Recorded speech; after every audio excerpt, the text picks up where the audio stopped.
aparece aquí sentado conmigo en Cúcuta es el doctor Michel Pita.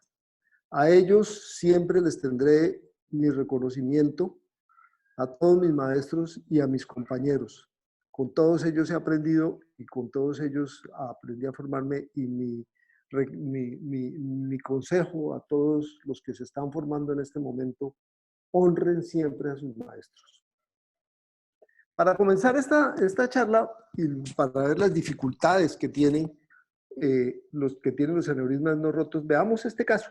Es un caso de una señora de 82 años, bastante deteriorada físicamente, a la que se le nota que ha vivido mucho, consumida un poco por la edad, pero con un examen mental normal, que consultó por cefalea ocasional, 6 años de evolución, y tenía el antecedente de diplopia 8 años antes.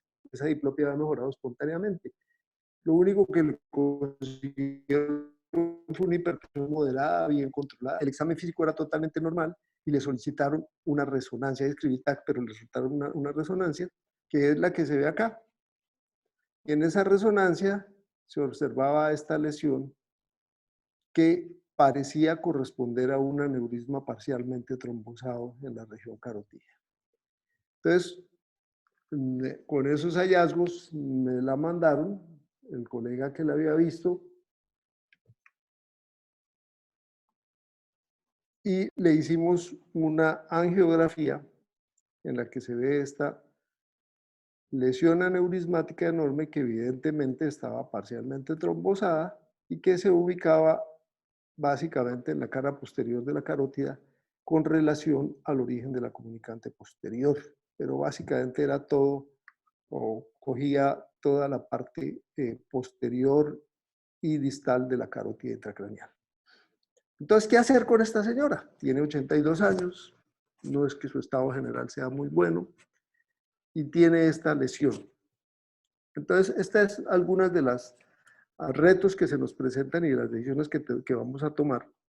Ya terminaremos esta charla mirando qué hicimos con ella. Los aneurismas intracraneales son relativamente comunes, los no rotos. La población general tiene una prevalencia que es relativamente alta, puede llegar incluso hasta el 5%, dependiendo de la población en que esté, y depende de esa prevalencia de la población que se ha estudiado, del método como se verifiquen los casos, de la razón que se tuvo para someter a los pacientes a imágenes cerebrales y si el estudio fue prospectivo o retrospectivo. Lo cierto es que cada vez se detectan más estos aneurismas intracraneales no rotos a medida que usamos las técnicas de imagen intracraneal con más frecuencia en la práctica clínica. Cada vez le pedimos más estudios de tomografía axial computadorizada y de resonancia a pacientes que nos consultan por cefalea y cada vez más encontramos como hallazgos ocasionales aneurismas intracraneales no rotos. Entonces, como les decía, se encuentran entre más o menos en el 3.2% de la población, con un índice de confianza que va del 95% entre el 1.9 y el 5.2% de la población. La edad media en la que se presentan es a los 50 años en todo el mundo. Son mucho más frecuentes en las mujeres y en personas mayores de 30 años. Es decir, esto traducido quiere decir que de 1 millón de adultos, es decir, haga de cuenta la población de Cúcuta, donde yo vivo, que es más o menos 1 millón, y que tiene una edad media de más o menos de 50 años, más o menos lo que pudiéramos encontrar en una ciudad como Cúcuta, 32.000 personas en esta ciudad deben tener un aneurisma intracraneal no roto. Es una cantidad de gente alta la que tiene aneurismas intracraneales no rotos. Pero de esos, solo el 0,25% se romperán. Yo hice la cuenta y son más o menos 60 los que se van a romper por ahí. Es más o menos lo que nosotros encontramos. Entonces, como ven, bastante las personas que la tienen y son muy poquiticos de todo ese universo los que terminan rompiéndose, los aneurismas que terminan rompiéndose. Entonces, aparece ese dilema. ¿Debe uno tratar a todo paciente que se presenta con un aneurisma intracraneal no roto o debe manejarlo de manera conservadora? Y ese dilema se complica porque los pacientes y las familias presionan. Y en uno de los casos que les voy a mostrar al final vamos a ver cómo esa presión puede llevarlo a uno a tomar decisiones no siempre afortunadas. Esos pacientes presionan porque se les haga un tratamiento quirúrgico o endovascular, porque la gente tiene temor y temor a que pueda pasar algo potencialmente catastrófico. Sin embargo, tenemos que pensar que también es cierto que ningún tratamiento está libre de riesgos y que siempre hay que pensar que el beneficio de tratar un aneurisma intracraneal no roto debe superar las potenciales complicaciones que se deriven de tratarlo. Eso nunca lo tenemos que soslayar. Y pensemos, por ejemplo, que el tratamiento preventivo de los aneurismas intracraneales conlleva un riesgo combinado de mortalidad y morbilidad que puede llegar hasta el 5% en los mejores centros. Es decir, no es un tratamiento inocuo, no es algo fácil, no es algo simple. Por eso, cuando decidamos tratar un aneurisma intracraneal que no sea roto, tenemos que estar convencidos de que lo que vamos a hacer tiene muchísimas más posibilidades de éxito que las inherentes complicaciones de morbo y mortalidad que se presenten. Pero para saber eso tenemos que saber la historia natural de estos aneurismas intracraneales no rotos. Para eso ha habido básicamente dos grandes estudios. El estudio ISUA, que se hizo en Estados Unidos, Canadá y Europa, y informó que de 1.692 pacientes que tenían ellos 2.686 aneurismas, solo documentaron 49 rupturas en un periodo de observación de 4.1 años. Eso es, como ustedes ven, un porcentaje bajísimo, supremamente bajo, los que terminan rompiéndose. Y un estudio aún más grande, que es el estudio UCAS hecho en el Japón, informó que de 5.720 pacientes que tenían 6.697 aneurismas, solo se documentaron 111 rupturas en un tiempo de seguimiento de 3.5 años. Son estudios, si son grandes en población, son cortos en tiempo y es difícil pensar qué puede pasar a largo plazo, pero se han hecho estudios tratando de extrapolar esas cifras. Pero entonces, miremos cuáles son los factores de riesgo inherentes a la formación y a la ruptura de un aneurisma. Y en eso tenemos tres fases. La primera fase es el factor de riesgo para que se desarrolle un aneurisma. La segunda es el riesgo de que ese aneurisma crezca o tenga algún cambio morfológico. Y la tercera es el riesgo intrínseco de ruptura del aneurisma. Entonces, como nosotros vemos, los aneurismas se van formando por debilidades en la pared media de la vaso sanguíneo, de la pared del vaso, y esta va creciendo progresivamente o puede estabilizarse en un punto determinado y no seguir creciendo. Puede generar bleps o mamelones que pueden llevar a ruptura. Como veremos más adelante, la formación de esos mamelones no necesariamente se forman en el sitio donde da el mayor flujo del aneurisma. Ahí es donde se han estrellado muchos estudios que han buscado los flujos dentro del aneurisma y las fuerzas de convección dentro de los aneurismas, porque no necesariamente se rompen por ahí y casi nunca se forman por ahí, sino se rompen en los puntos donde o hay mayor inflamación en la pared o hay mayor debilidad en la pared del aneurisma. Entonces, ¿cuáles son los factores de riesgo para la formación de un aneurisma? Hay unos que son modificables y otros que no son modificables. Los no modificables, la edad. Tenemos un pico entre la quinta y la sexta década de la vida. El sexo femenino no lo podemos modificar, hay mayor incidencia. Hay enfermedades asociadas que no podemos modificar, como la enfermedad renal poliquística, el síndrome de Ehlers-Danlos, tipo 4, el síndrome de Marfan, la displasia fibromuscular, los cromocitomas, la neurofibromatosis tipo 1 y la presencia de malformaciones arteriovenosas intracraneales. Hay también incidencias familiares y genéticas. Por ejemplo, la aparición de un aneurisma en una familia varía entre el 7 al 20% y es mucho más frecuente en los gemelos que en otros hijos. Y se sospecha una transmisión autosómica dominante como un método hereditario más común. Todos los que tratamos aneurismas, hemos visto familias enteras de abuela, hija, nieta, que han tenido aneurisma, o abuela, nieta, o tía, sobrina. Es muy frecuente, al menos en la población que nosotros tratamos acá. Estuve mirando hoy de mi casuística personal, que en total son 1.312 aneurismas, de los cuales hemos hecho 867 por vía intracraneal y el resto por vía endovascular. Tenemos más o menos 37 pacientes que pude determinar que tienen una incidencia familiar. De factores modificables, entonces está el fumar, la hipertensión arterial, el tratamiento con anticonceptivos orales de altas dosis de estrógenos. ¿Y cuáles son los factores de riesgo para el crecimiento de los aneurismas?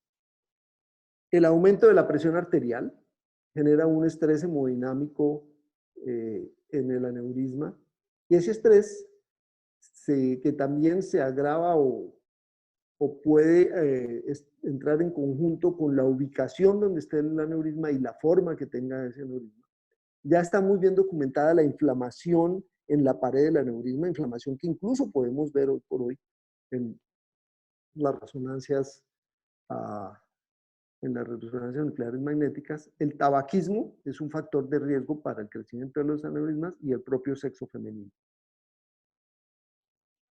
¿Y cuáles son los predictores de ruptura? Pues como importante el tamaño y la ubicación, ya veremos un poco más adelante de esto. Que se presenten en menores de 50 años es per se un factor de ruptura. El tabaquismo, la hipertensión arterial, que se vaya viendo crecimiento aneurismático en un seguimiento. La morfología, es decir, que tenga un saco hijo.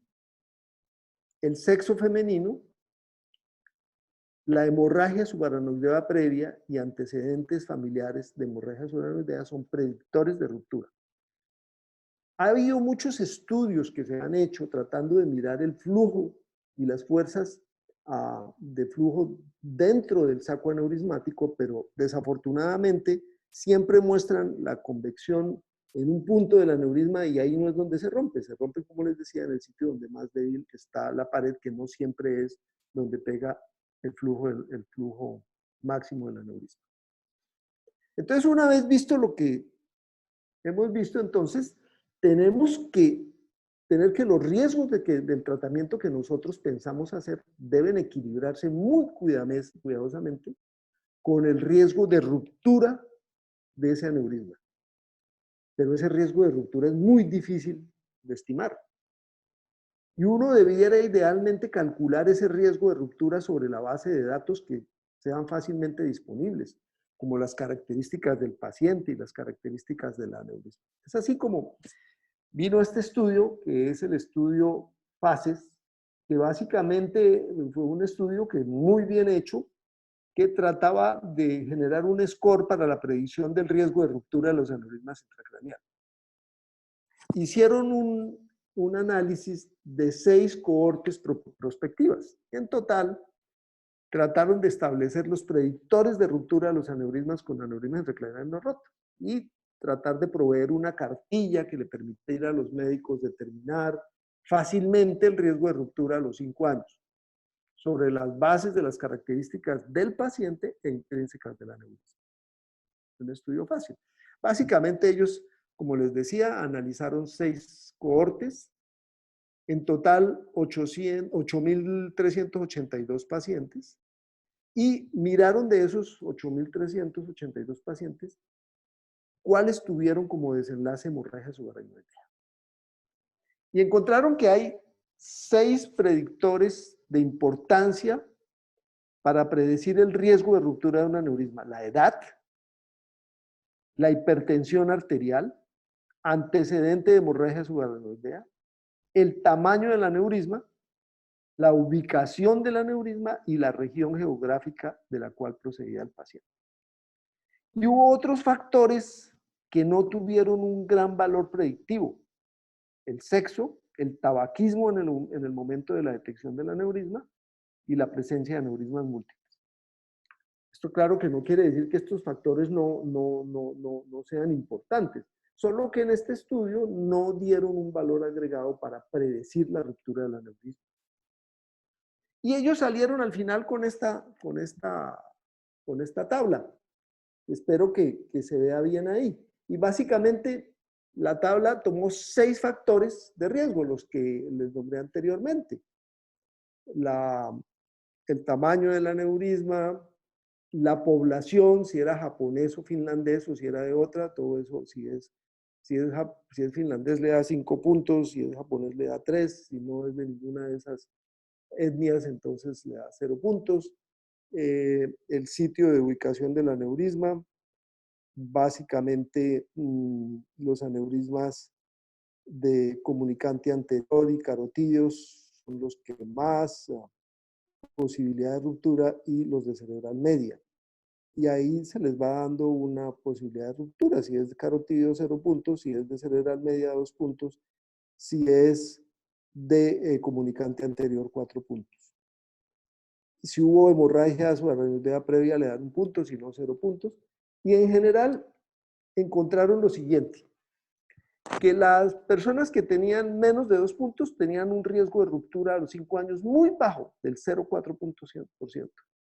De 3 puntos, del 0,7%. Y los que tenían más de 10 puntos comenzaban a tener unos riesgos de ruptura bastante altos, de 10 puntos a 5,3%, de 12 puntos 17%. Es decir, un paciente con 12 puntos en esta escala tiene una posibilidad de ruptura que casi llega al 20% de 5 años, que supera largamente la posibilidad de complicaciones que se tengan. Entonces, con esta tabla, con esta cartillita que sacó este estudio fases, uno pudiese tomar y mirar si el paciente que uno tiene entra acá, qué puntaje tiene. Yo me tomé para esta conferencia del trabajo de llamar a varios amigos en diferentes partes del mundo, entre otras a Michel Piotá, Rafael Blanc, algunos de los que fueron mis maestros, y les dije: ustedes usan la tabla y nadie la usa, nadie. Todo el mundo lo hace de acuerdo a unos criterios totalmente subjetivos, pero la tabla existe. Entonces, en general, en este estudio se determinó que el riesgo promedio de ruptura a un año es del 1,4%, con un índice de confiabilidad del 95%, y a 5 años del 3,4%. En las pacientes que son de Finlandia, el riesgo se aumenta muchísimo, muchísimo, es muchísimo más alto. En general, el 0,25% de personas menores de 70 años sin factores de riesgo con un aneurisma pequeño es el riesgo que tienen de sangrar. Es decir, una persona menor de 70 años sin factores de riesgo, sin hipertensión, con un aneurisma menor de 7 milímetros, tiene una posibilidad de sangrar muy poquita. Y un paciente mayor de 70 años, hipertenso, con antecedentes de hemorragia subarachnoidea y un aneurisma de la circulación posterior de tamaño grande, tiene una posibilidad que llega al 15% de que sangre en los siguientes 15 años. Esto ya es muy sabido. Es claro que hay ciertas poblaciones que tienen mucha mayor incidencia de aneurismas y mucha mayor incidencia de sangrado, 3.6 veces mayor en los finlandeses y en los japoneses 2.8 veces mayor. Lo de los finlandeses es entendible porque ellos a finales del siglo XIX estuvieron prácticamente al borde de la extinción, quedaron solo 250.000 personas y hubo mucha endogamia y eso tuvo pues las consecuencias de una mayor incidencia de neurismas. Entonces, basados en la evidencia, ¿qué podemos concluir? Como recomendaciones para la decisión de tratamiento quirúrgico o endovascular de un aneurisma intracraneal no roto.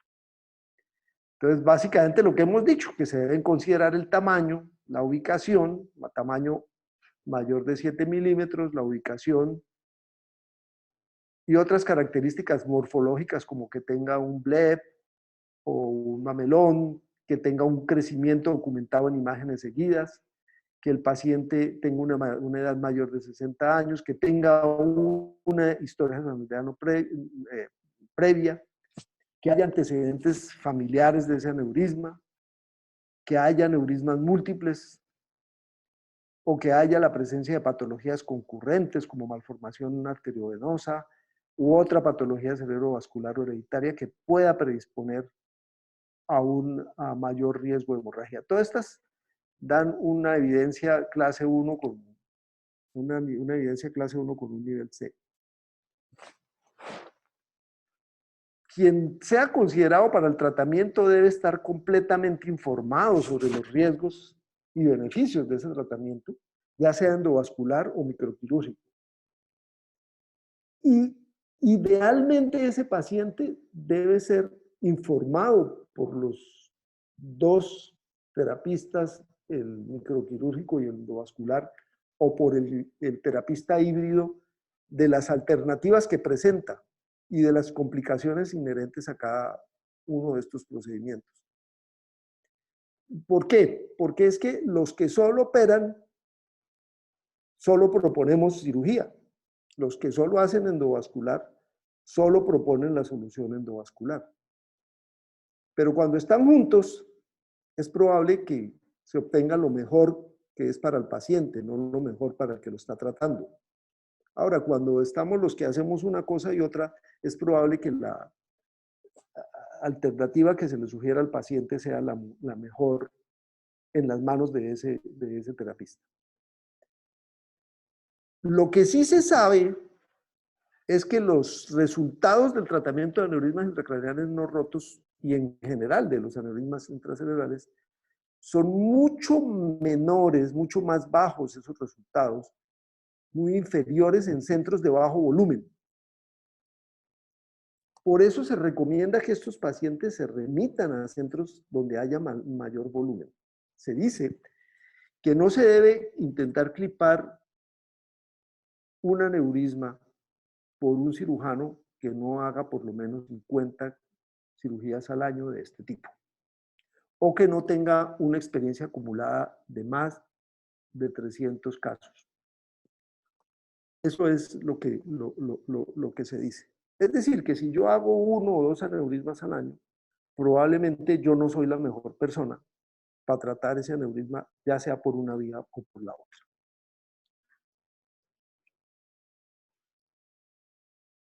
El tratamiento microquirúrgico con clips, sabemos que, por lo menos hasta donde está la evidencia y con lo que tenemos, en general provee una protección más duradera contra el recrecimiento de los aneurismas. Eso ya hoy por hoy está prácticamente equiparado con las nuevas técnicas endovasculares, pero todavía hay que esperar un momento. Pero la embolización puede ser superior con respecto a morbimortalidad, al menos en el primer año.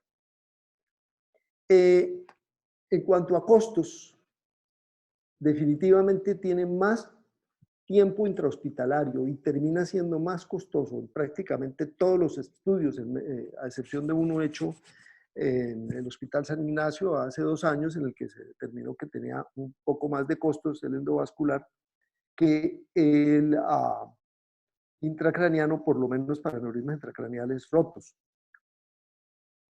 pero en general en todos los estudios de costos en todas partes indica que a largo plazo vascular que el tratamiento quirúrgico.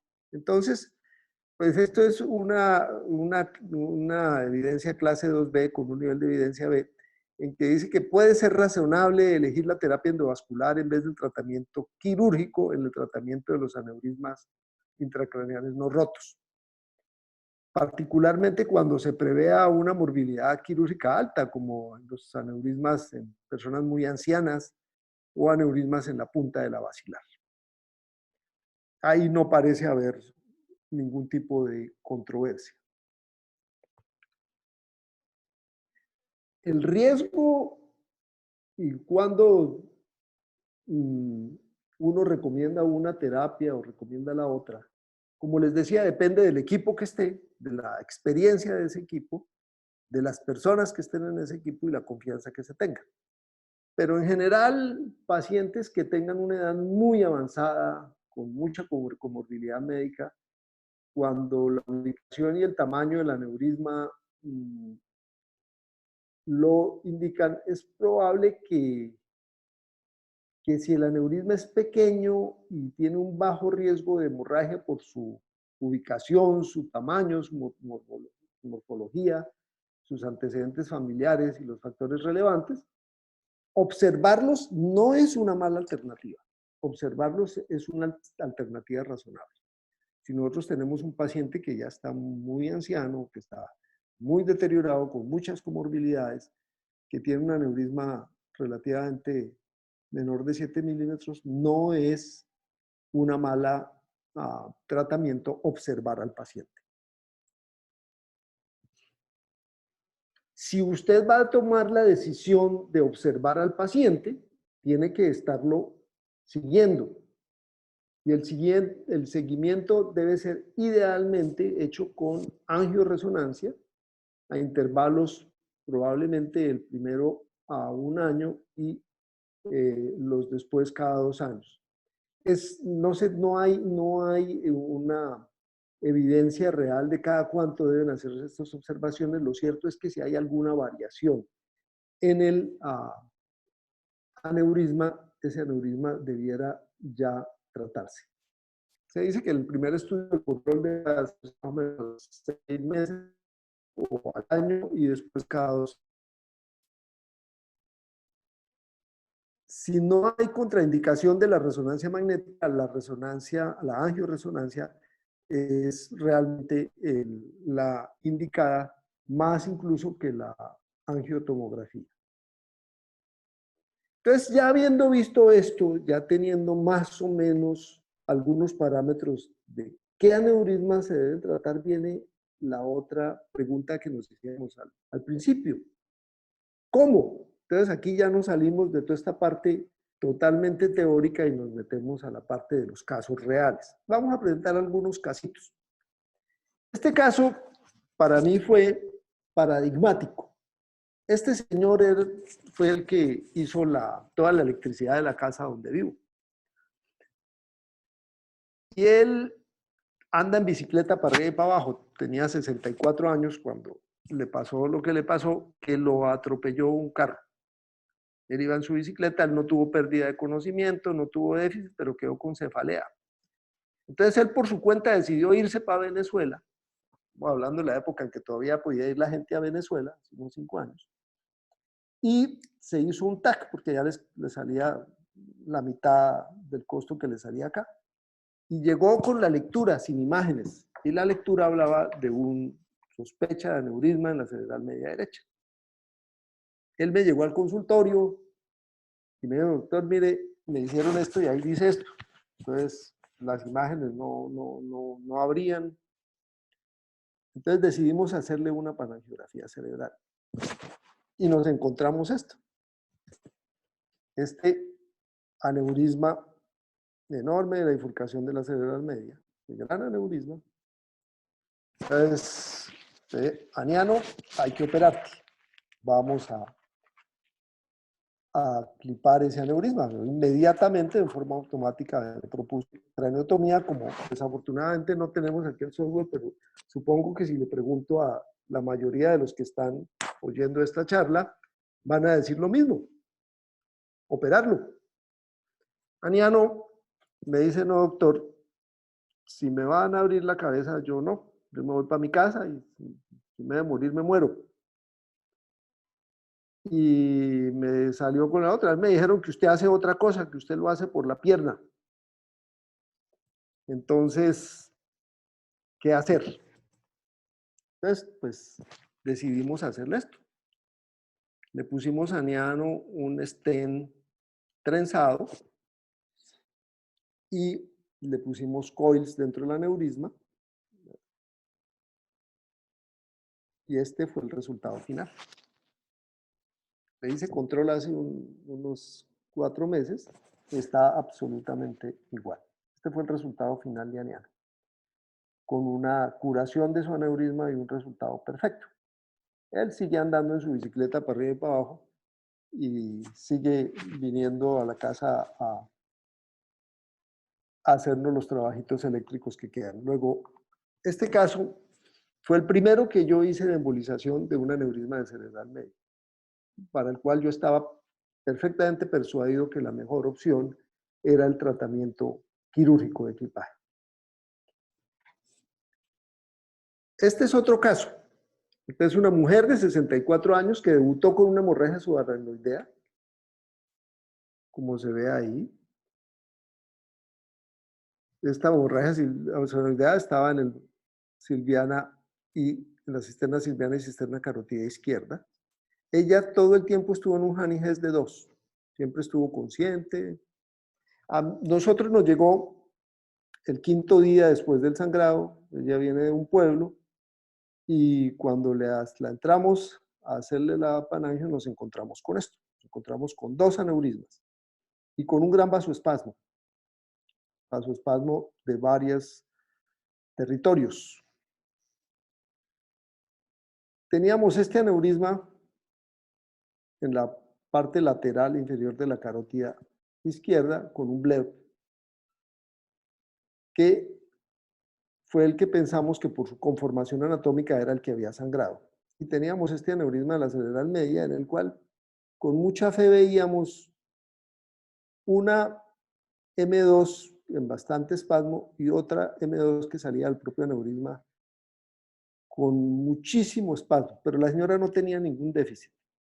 En este momento en agudo tomamos la decisión de embolizar con coils el aneurisma carotídeo y esperar a ver qué pasaba con el otro aneurisma. 20 días después la volvimos a llevar a control y nos encontramos con que el aneurisma que se había tratado estaba eliminado y este aneurisma de cerebral media, aneurisma muy difícil para clipar, para embolizar, para lo que fuera. ¿Por qué? Porque una de las M2 salía directamente del aneurisma. Muy difícil para el tratamiento que uno quisiera. Y nos tomamos la decisión de ponerle un stent diversor de flujo, un Silk Baby Vista. Lo pusimos entre esta porción y esta porción. Y esto fue lo que pasó. El aneurisma en forma inmediata, y esto nos asustó mucho, se desapareció. Porque si ustedes ven, se fue también la M2,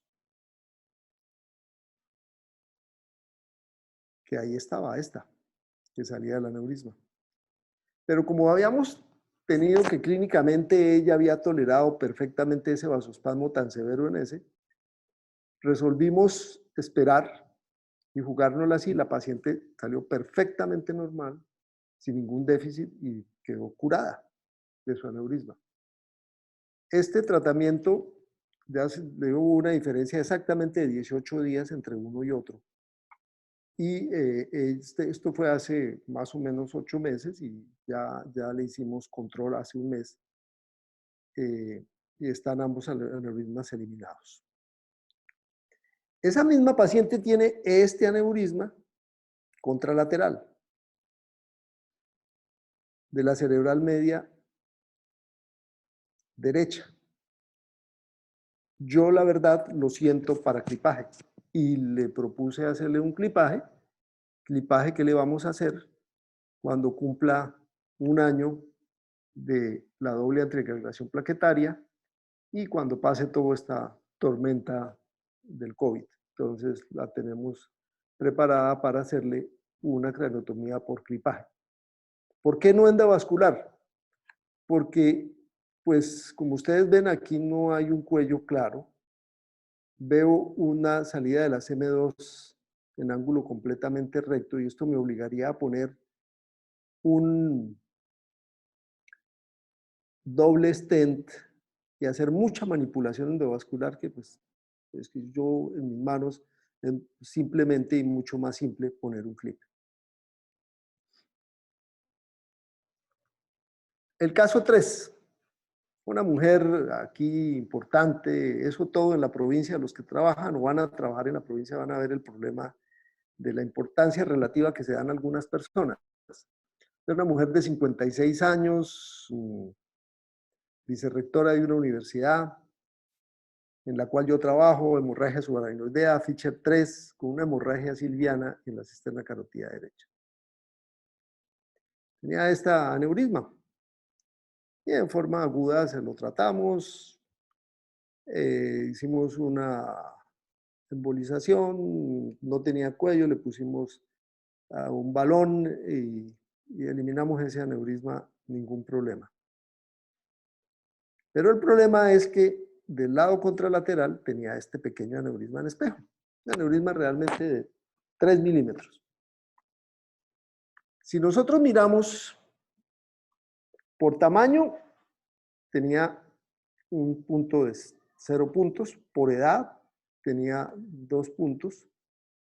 Por antecedente de hemorragia subarachnoidea, tenía 2 puntos. Por sexo, 1 punto.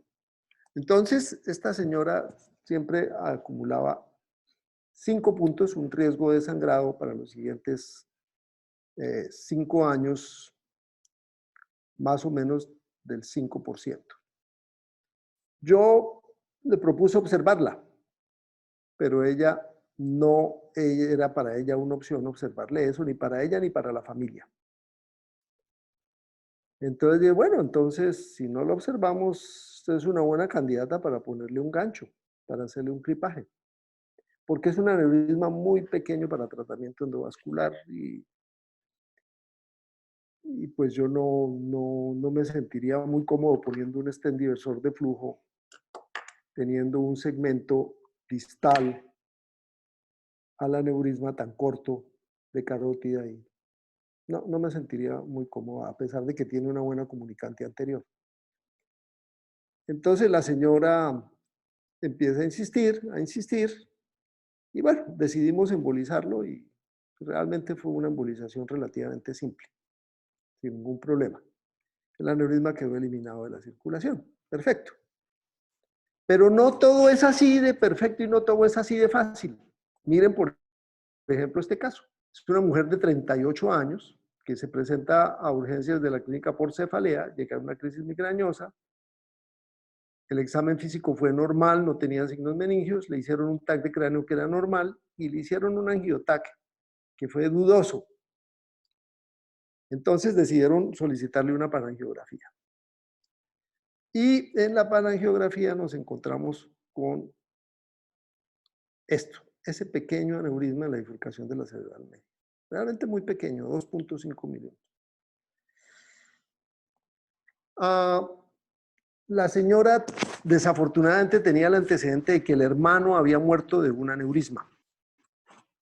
Y ella le propusimos observarla. Un aneurisma es para observar, no hay necesidad de hacerle más.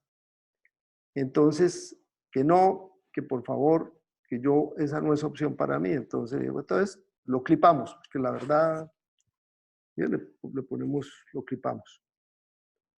Entonces insistió, consultó a muchos neurocirujanos en Colombia y casi todos le dijeron que se lo hicieran endovascular. Entonces la señora llegó exigiendo el tratamiento endovascular. Y esta Yo ya soy un hombre de 62 años, esto pasó hace 2 años, tenía 60, con más de 30 años de experiencia como neurocirujano y por lo menos 28 como cirujano vascular y ya bastantes también como cirujano endovascular. Y yo no lo sentía para tratamiento endovascular, pero me insistieron tanto, tanto, tanto, que decidí ponerle un stent diversor de flujo. Y le puse uno de esos nuevos antiagregantes plaquetarios, el Brilinta, y ahí está puesto. Muy como contento, la señora terminamos el tratamiento, esperamos un buen tiempo, todo bien.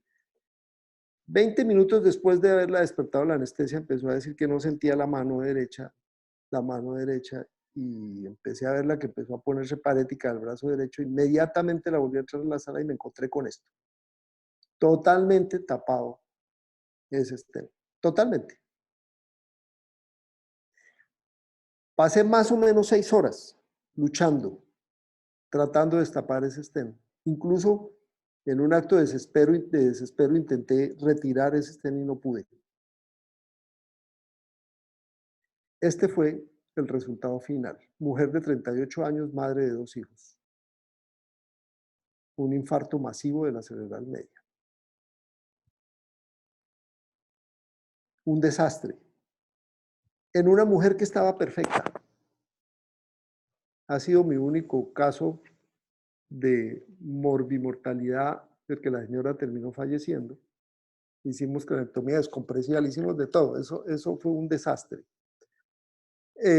Y lo traigo porque no todo parece tan simple y probablemente el mensaje es: no hay que dejarse presionar desde ningún punto de vista, y uno, a pesar de tener sus años de experiencia, termina cediendo a la presión. Para terminar, ¿qué hacer con ese caso que les presenté de esa señora de 82 años con ese aneurisma gigante parcialmente trombosado, donde cualquier solución es una solución mala? Es una señora que le hicimos un test de oclusión del otro lado y no había paso por la comunicante anterior, no había ningún paso, entonces yo no podía hacer un jailing de la A2 con un diversor de flujo. Entonces, aquí tomamos la decisión de poner un stent intermedio que se llama un Elvis Blue y poner coils dentro del aneurisma.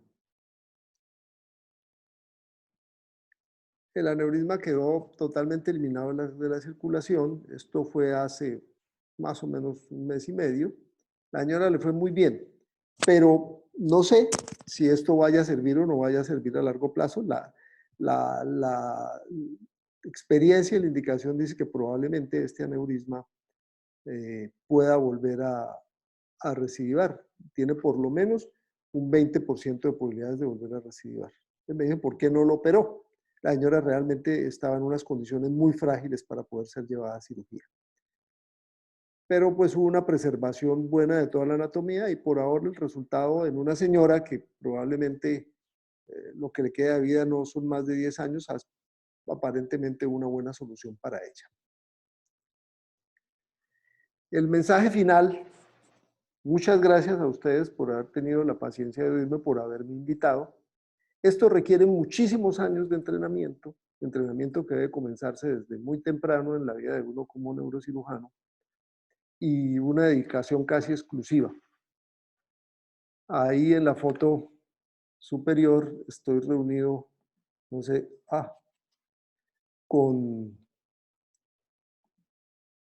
con los grupos de neurocirujanos en formación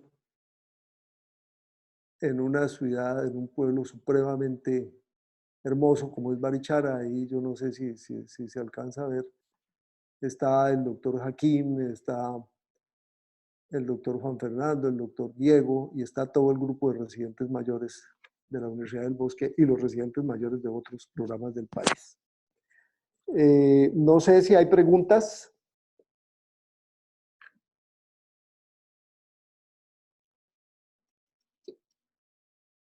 Aló.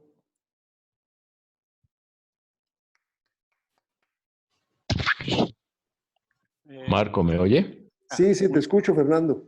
Charla muy buena, excelente sus casos. Una pregunta. Bueno,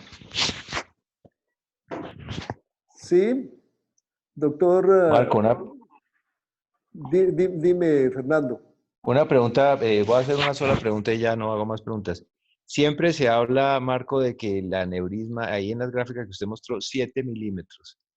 A nosotros siempre nos ha parecido que cuando le llega a usted un aneurisma de 7 milímetros incidental es como muy grande para, o 6 milímetros, observarlo. Nosotros siempre tenemos el 4 o 5 milímetros. Yo siempre digo, yo le pregunté en el año 93 al doctor Drake qué tamaño de aneurisma incidental usted observa, qué tamaño opera, y me dijo el número mágico es 5 milímetros. Si usted ve un aneurisma de 5 milímetros, obviamente hay que tener en cuenta si es múltiple y si hay más aneurismas, en fin, pero los de 5 milímetros son los que se deben tratar. ¿Usted qué opina? Mira, Fernando, la experiencia de los últimos años es que la mayoría de aneurismas rotos que yo he visto son menores de 7 milímetros. Y casi todos mayores de 4 milímetros. Para mí, todo aneurisma por encima de 3 milímetros debe ser tratado, para mí. Ya por debajo de 3 milímetros se puede observar. Pero el número mágico puede ser de 3 a 4 milímetros. De ahí para arriba todo aneurisma debe ser tratado en mi concepto. Sin embargo, Sí. no es mala medicina observarlo, ¿no? Un aneurisma de 3 a 4 milímetros. Sin Bueno, embargo, uno no queda tranquilo. no, ok, listo, muchas gracias. Oí al doctor Aristizábal, doctor Jorge. Doctor No, Jorge. gracias por la charla tan buena, una muy buena experiencia. Nosotros, los que operamos aneurismas, siempre somos los que nos tocan los aneurismas complejos, porque los fáciles ya los endovasculares los hacen y en términos generales va muy bien. A veces nos toca ver aneurismas muy complejos que inclusive para la parte quirúrgica uno lo lucha mucho y tiene muchas dificultades. Pero pues esto, como usted lo dice, es de trabajar y trabajar fuertemente. De los más de 1.300 aneurismas que hemos hecho, doctor Jorge, hemos tenido fácilmente yo supongo, unos 80 y algo aneurismas muy complejos, muy complejos. De esos aneurismas, hoy por hoy con las técnicas endovasculares, realmente aneurismas súper complejos. Aquí no quise traer ninguno de esos aneurismas complejos. Hoy con las técnicas endovasculares y con los diversores de flujo le han resuelto a uno mucho de esas dificultades, le han ayudado. No es que sean fáciles, pero sí han facilitado el tratamiento de estos aneurismas y esas grandes cirugías y como dicen en francés, ces grands chantiers, que yo no sabría traducir, no sé si Pierre podrá hacerlo, esos enormes trabajos que tenía uno que hacer gigantescos y se reducen realmente, se facilitan mucho cuando es posible hacer estas terapias endovasculares de reconstrucción del vaso en sí mismo. No siempre es posible. Tiene razón, doctor Jorge. Doctor Fonseca, Sí, señor. Gerardo Aristizábal. Doctor Gerardo, buenas noches. A felicitarlo por su presentación. Yo soy de la época en que no se hacía endovascular y el mayor problema que tuve en el ejercicio de mi profesión es que me llegara un paciente asintomático con un aneurisma incidental. Lo que dice usted es absolutamente cierto. La mayoría de los pacientes, cuando les dicen que tienen un aneurisma en la cabeza, lo presionan a uno mucho para que uno lo supere. Pero siempre me amarré las manos y decir, si este paciente está sano, está asintomático y solamente esto es un hallazgo incidental, yo me amarré siempre las manos porque me parecía una tragedia. O siempre me parece que una craniotomía no es inocua y que un procedimiento quirúrgico, como usted dijo, tiene muchas posibilidades de complicarse, de manera que el tratamiento endovascular creo que vino a resolvernos en parte el problema, y usted lo mostró muy bien. Y creo que todavía el capítulo de los aneurismas asintomáticos pues no está resuelto, ¿no? No, no sigue sin resolverse, doctor. Evidentemente yo también me formé mucho antes de la existencia de las terapias endovasculares, seguramente estaban empezando, pero nosotros no sabíamos de eso. Y Fernando y Enrique, si está ahí, se acuerda que nosotros los diagnósticos los hacíamos por punción carótida, ¿te acuerdas, Fernando? Eso era, Con la aguja de Poppen, sí, sí, que que los muchachos de ahora no la conocen. nosotros ya empezamos a usar los yelcos, pero eso es eran otras épocas, como diría un neurocirujano que probablemente usted conoce, el doctor Carlos Cano, de bárbaras naciones. Sí. Sí. Bueno, pues Marco, mil gracias Marco, por su Marco, buenas noches. contribución. Me Oscar parece Aponte. espectacular Oscar, su ¿cómo estás? presentación y muy Marco, útil buenas para todo noches. el grupo. Oscar Aponte. Gracias, doctor Aristizábal. Oscar, ¿cómo estás? Buenas noches. Hola, Marco. Gracias. Muy amable por tu charla. Increíble, importante la experiencia. Dos preguntitas rápidamente. Una, veo que entre los pacientes que presentaste hay un número de pacientes con aneurismas múltiples. ¿Has estudiado o te ha inquietado ese síndrome de aneurismas múltiples familiares para tener un estudio amplio de la patología en tu región? Esa es una pregunta. Y la otra, en el primer paciente que presentaste, que tenías la idea de intervenirlo quirúrgicamente, ¿qué le ibas a hacer? Clipaje simple. Ya tenía un cuello un poquito amplio, ¿no? Sí, sí, pero si tú miras, daba para cliparlo realmente, digo yo, con alguna Sí. confianza. Ok. Ya voy. Míralo, el cuello, por eso le puse un stent, el cuello, Ok. pero si tú miras las dos M2 salían en racimo de ahí Sí, sí. y eran Sí, la estoy viendo. relativamente simple clipar. Yo la verdad no le vi mucho problema al clipaje y mi primer reflejo fue cliparlo. Ahora, se dejó hacer endovascular y se dejó hacer fácil, ¿no? Pues sí, se dejó hacer Entonces, fácil. Ok. ahora, yo tengo una pregunta. La otra pregunta, resulta que con un estudiante aquí nos pusimos a estudiar las incidencias intrafamiliares y el estudiante Sí, se llevó, Oscar, todos mis datos y no volvió a aparecer. ya. Entonces, estamos haciendo el trabajo, pero por ahora tengo perdido al estudiante que lo estaba haciendo. Dice que quiere hacer Y neurología. ya, Ojalá me lo consigan ustedes cuando llegue. bueno, pues te cuento que en la casuística que pudimos hacer en la San Pedro, tuvimos 18 familias y lo hice en conjunto con Juan Carlos Puentes y realmente interesante todo lo que uno pudo seguir con los familiares, hermanas, tíos, mamá. O sea, acuérdate que los japoneses son muy estrictos con ese estudio y esa casuística y realmente casi a todos los familiares le hacían mínimo un TAC para hacer el seguimiento, ¿no?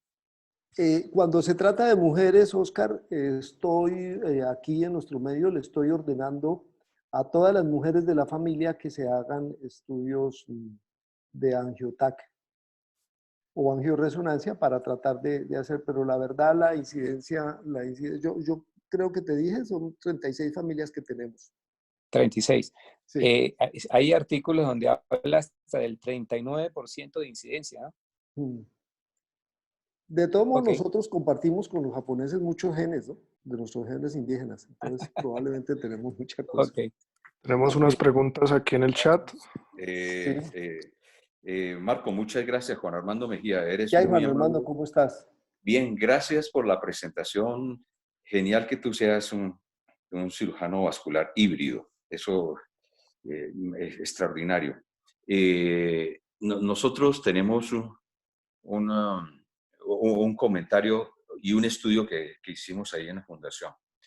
Este está publicado en el World Neurosurgery y pues, nosotros lo conocemos los de la fundación.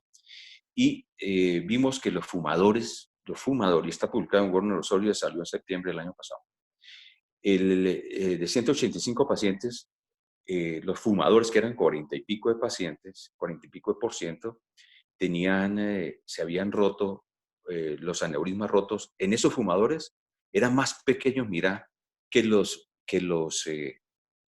no fumadores, que también se les había roto. El cigarrillo influye un montón. Y otra cosa para comentarte, mira que tú tienes razón lo que dijiste en aneurisma familiar y lo que dijo Oscar también. Y tuve un paciente que estuvo con una hemorragia, la madre de él, y le dio por hacer tamizaje a la familia. La señora tuvo vasoespasmo, estuvo en coma, etc. Y quedó lesionada. Y este señor tenía un aneurisma de 4 milímetros. Desafortunadamente no lo pudieron embolizar en otra clínica, entonces vino donde mí al consultorio, lo operé ahí en la fundación, tenía 4 milímetros, mira, y en plena cirugía vi eso que uno ve, todos lo hemos visto, que uno ve pasar el glóbulo rojo, ¿no? En el sitio donde está más delgado el aneurisma. Después le hicimos un estudio, pues es parte de otro estudio que estamos haciendo, que tú viste allá cuando lo presenté el año pasado en internacional. Y le hice un estudio de presión, de vectores de velocidad y de la fuerza tangencial. Ese que es el World Shear Stress. Pero independiente de eso, coincidía el sitio de la hemorragia, coincidía con el sitio de la hemorragia, el sitio donde yo vi que se iba a romper, que no, afortunadamente no se rompió en cirugía, bueno, se rompe en el 20% intraquirúrgicamente, pero le puse el gancho, el paciente salió bien, pero le hice el estudio después que yo operé ese paciente, ya eso es un estudio reciente, relativamente reciente, y el punto donde yo vi que se iba a romper es el punto en el cual coinciden los vectores de velocidad y de presión. Entonces, sí, yo pienso que lo que tú dices, aneurismas familiares, y si tienen un tamaño de menor de 5, también deberíamos operarlo. Pienso que menor de 5, tiene 3, pero no lo observa. Pero este que tenía 4. Y aneurisma familiar, sí, olvídate, eso sí, hay que seguirlo bien de cerca. Bien, otra cosa que he pensado, la señora hizo vasoespasmo y estuvo en coma por vasoespasmo y quedó lesionada. A ese mismo paciente también, es otro estudio, esto no lo he publicado, lo estoy haciendo en este momento de péptidos y ha coincidido y podría soportar lo que tú dices y Oscar y los demás piensan también, y todos estamos pensando igual. El aneurisma familiar lo operamos o lo tratamos, pues, tratar, ya sea endovascular o cirugía, hay que tratarlo. Y mira que un péptido en ese señor, aunque no se había roto, yo le tomé sangre de la cisterna y le hice un análisis, y casualmente ese análisis salió hace 2 semanas. Y ese análisis, porque tenía acumulada en una nevera de menos 90 unas muestras de sangre, y el péptido que produce la mayor vasoconstricción está altísimo, altísimo, altísimo, y ese señor no se le rompió. Es probable que haya mucho más cosas que no conocemos en este momento, quizás carga genética, porque pues, hay gente que hace vasoespasmo muy fácilmente y se muere, otros quedan muy lesionados y otros salen adelante, porque hay otro péptido que produce vasodilatación y protege. O sea, tenemos un buen tono vascular, uno que aprieta, vasoconstriñe y otro que vasodilata. En fin. Y este señor, aunque no se le rompió, no tuvo hemorragia senoidea, aunque tenía 4 milímetros y que yo vi el sitio de la ruptura que correspondió a eso, y ahora estudiándolo hormonalmente, que tiene alto SNP. Puede ser que la gente tenga también alguna asociación que yo no sé todavía.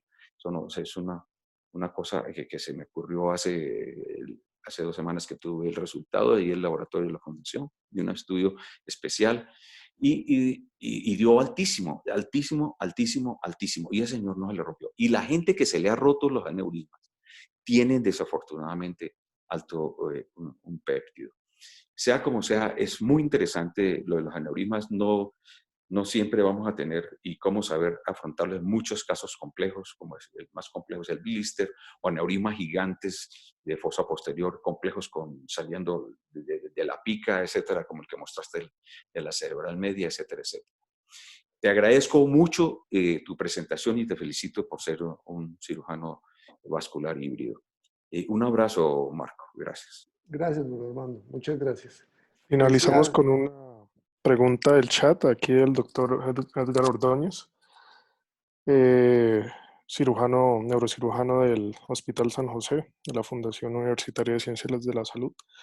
Me pregunta con respecto al último estudio que realizó el grupo de Spelze, en el cual lo que hicieron fue un análisis a 10 años del estudio BRAT, en el cual demostraron que en un seguimiento comparado terapia endovascular versus manejo microquirúrgico encontraron que el 93% de los clipados estaban completamente obliterados, mientras que los endovasculares, los que fueron tratados de manera endovascular, solo 20% estaban obliterados. Entonces, ¿qué sí, opina usted sobre hablar realmente de quedar curado el aneurisma? eso es totalmente cierto. Eso demostró dos cosas. Uno, que en Phoenix, donde trabaja el doctor Spessler, definitivamente los cirujanos son muy buenos y el endovascular era muy malo, primera cosa. Y dos, que esto ha progresado mucho, doctor Ordóñez. En este momento, con diversores de flujo, estamos hablando de 97% de tasas de curación a 5 años. E incluso con los nuevos métodos, las nuevas cosas, y con los tratamientos intrasaculares que están viniendo de diversores, de diversión de flujo intrasacular, ya estamos hablando básicamente resultados iguales a los del clipaje. A este respecto quiero contarle una cosa. Yo, de mi serie inicial de casos operados, cuando recién comencé en esto en los años 90, logré conseguir y hacerle seguimiento angiográfico a 67 pacientes. Voy en 67 pacientes a los que les logré hacer seguimiento angiográfico de todos los que operé y clipé en el siglo pasado. Llamativamente, en esas alturas de la vida yo había clipado unos 500 algo aneurismas y logré conseguir 67 para hacerle seguimiento. 23 aneurismas que aparentemente estaban perfectamente clipados tenían algún tipo de remanente. No se los voy a mostrar acá, no. Entonces viene, ¿qué le hago ahora a estos pacientes? Los que más habían tenido reproducción de aneurismas de comunicante anterior, creo que hay 2 de cerebral media, y pues los comunicantes posterior no hay ninguno, casi todos de comunicante anterior. Entonces, ¿qué hacerles? De esos he retratado ya por vía endovascular, he retratado como 13 por vía endovascular, casi todos con diversores, con buenos resultados. También por vía endovascular tengo una tasa de reincidencia del aneurisma que es dudosa, porque a veces quedan remanentes, pequeños remanentes en el cuello, pero quedan estables y los va siguiendo uno y siguen estables. Eso desde el punto de vista estrictamente hablando no son aneurismas curados, pero quedan con un remanente como esa famosa barriguita que uno le dejaba antes a los pacientes, que ahora tratamos de eliminarla como un lugar cuando los operamos, y los recubríamos, y no, como me dice a mí el doctor Rafael Fandiño, que también es un excelente cirujano, él no ha visto que haya pasado nada con esas barriguitas que dejábamos, que si le hacemos control angiográfico probablemente ahí aparezca como una recidiva o como lo pone a uno en la duda de qué va a hacer con ese aneurisma. Probablemente no haya que hacerle nada. Entonces, la cosa se da de lado y lado en la medida en que uno va acumulando experiencia, van mejorando los resultados tanto endovasculares como por vía intracraneal. De todas formas, La parafernalia que se usa para endovascular está progresando muchísimo. Yo llevo en esto ya unos 12 años desde que empecé y la verdad que el progreso es impresionante. Pero asimismo he estado mirando que ha progresado muchísimo los nuevos clips que se están desarrollando y hace días anteriores asistí a un webinar de un doctor de Chile que también tratan de hacer progresar la cirugía, la microcirugía intracraneal. No he estado diciendo ni lo voy a decir que es superior la una a la otra, sino que son complementarias, al menos así la uso en mis manos como técnicas complementarias. Bueno, muchísimas gracias, doctor. Bueno, Por gracias su a ustedes. presentación y gracias a todos los participantes y los esperamos en la próxima gran sesión. Tengo una pregunta final. Todas esas rayas que aparecen en el computador de uno, ¿será que es que alguien trata de meterse? Son personas que sin querer activan como el lapicero, el marcador y rayan la pantalla y no saben cómo quitarlo. Bueno, muchas gracias. Muchas gracias a todos. Feliz noche. Espero haber sido de utilidad. Gracias. Gracias, feliz noche. Gracias, Juanfer. Un abrazo. Lo mismo.